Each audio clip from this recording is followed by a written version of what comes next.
There were once three brothers who were traveling along a lonely, winding road at twilight. Midnight. Mum always said midnight. But twilight's fine. Better, actually. Do you want to read it? No.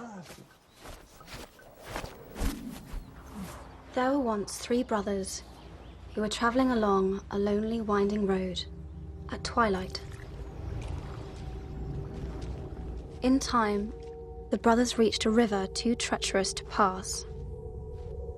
But being learned in the magical arts, the three brothers simply waved their wands and made a bridge. Before they could cross, however, they found their path blocked by a hooded figure.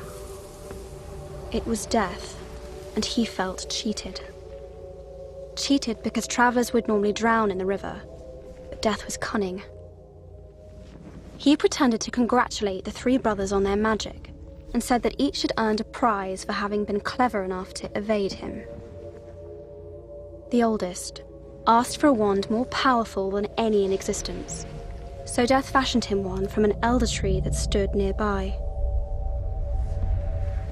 The second brother decided he wanted to humiliate Death even further and asked for the power to recall loved ones from the grave. So Death plucked a stone from the river and offered it to him.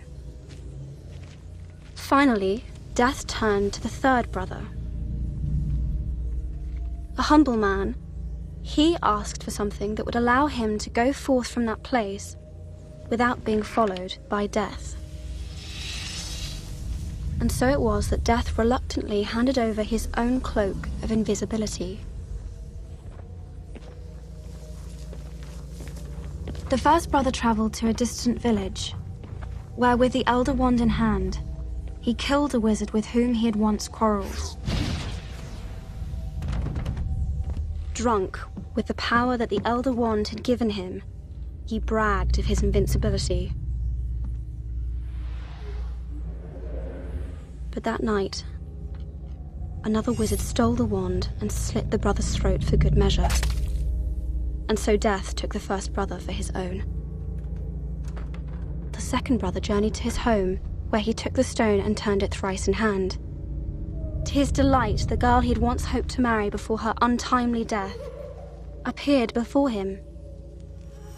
Yet soon she turned sad and cold, for she did not belong in the mortal world. Driven mad with hopeless longing, the second brother killed himself so as to join her. And so Death took the second brother. As for the third brother, Death searched for many years but was never able to find him. Only when he attained a great age did the youngest brother shed the cloak of invisibility and give it to his son. He then greeted Death as an old friend and went with him gladly, departing this life as equals. So there you are. Those are the Deathly Hallows.